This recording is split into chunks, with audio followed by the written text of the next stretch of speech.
औज़ुबिल्लाहिमिनश्शैतानिर्रजीम बिस्मिल्लाहिर्रहमानिर्रहीम। अस्सलामु अलैकुम वरहमतुल्लाहि वबरकातुहू। मतब ओम शफ़ा में खुश आमदीद। अज़ीज़ान गिरामी, आज मैं जिस नुस्खे की बात कर रहा हूँ वो कुफ्तबा के ऊपर बहुत अच्छा काम करेगा और आम सी चीज़ें हैं, नॉर्मल सा नुस्खा है, हीरा कुश्ता हीरा के बराबर काम करेगा। जितना कुश्ता हीरा काम करता है उसके बराबर काम करेगा।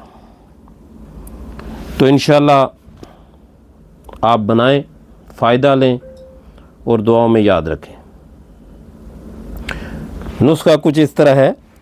कोई भी नुस्खा है वो इस्तेमाल करने से पहले, कुफ्तबा का कोई भी नुस्खा इस्तेमाल करने से पहले आदमी की कंडीशन जो है, उसका मैदा, उसका खान पीन का, उसका भूख का निज़ाम ठीक होना चाहिए। लीवर गुर्दा सही काम करने चाहिए। ये ना हो कि उसको पहले से ही गैस बनती हो, कब्ज़ रहती हो, गुर्दे अपना काम सही ना करते हों। आप ऐसी चीज़ें उसको देंगे तो क्या फ़ायदा पाएंगे। सबसे पहले आदमी का मैदा सेट होना चाहिए, ग़ज़ा को हज़म करे, फिर ये से नुस्खे दिए जाते हैं जो कुफ्तबा के लिए इस्तेमाल होते हैं। दूध घी इनके साथ इस्तेमाल करना पड़ता है। तो आपका मैदा पहले अगर दूध घी या कोई भारी ग़ज़ा पराठा खा लें, सारा दिन हज़म ना हो, तो उसके ऊपर ऐसे नुस्खों ने क्या काम करना है। इसलिए ये सब चीज़ें देखा करो। तो करना कुछ इस तरह है। सिमुल फार ज़र्द लेना है 6 ग्राम। जिस तरह काली मिर्च होती है इसी तरह की एक सफ़ेद मिर्च होती है, सेम साइज़ की, ये लेनी है 50 ग्राम। अक्कर करा खालस, जो टुकड़ा अगर ज़बान को लगाएंगे वो जलन पैदा करेगा, ज़बान को सुन करेगा, ये भी 50 ग्राम लेना है। तरकीब तैयारी कुछ इस तरह है। सफ़ेद मिर्च को पाउडर कर लेना है। कढ़ाई में आधी मिर्च रख के उसके ऊपर सिमुल फार ज़र्द की डली रख लें। 1 पीस मिल जाए, 2 पीस हो जाए, नो प्रॉब्लम।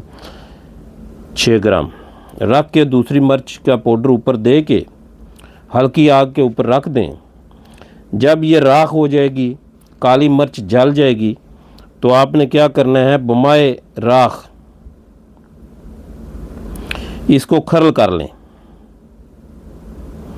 खरल करके अक्कर करे का पाउडर अलग खरल करके पाउडर बना लें। सबको अच्छी तरह खरल करके 3-4 घंटे सिमल बमाए नफ्सो, मतलब सुरमे की तरह गुबार ऐसा बना के इसको, तो काली मिर्च के बराबर गोलियां बना लें। 1 गोली खाने के बाद देनी है खाली पेट। जिस दवाई में सिमुल फार हो वो कभी भी खाली पेट नहीं ली जा सकती। सिमुल फार है, ये खाली पेट नहीं लिया जाता। तो इसको खाने के 1 घंटा बाद लें।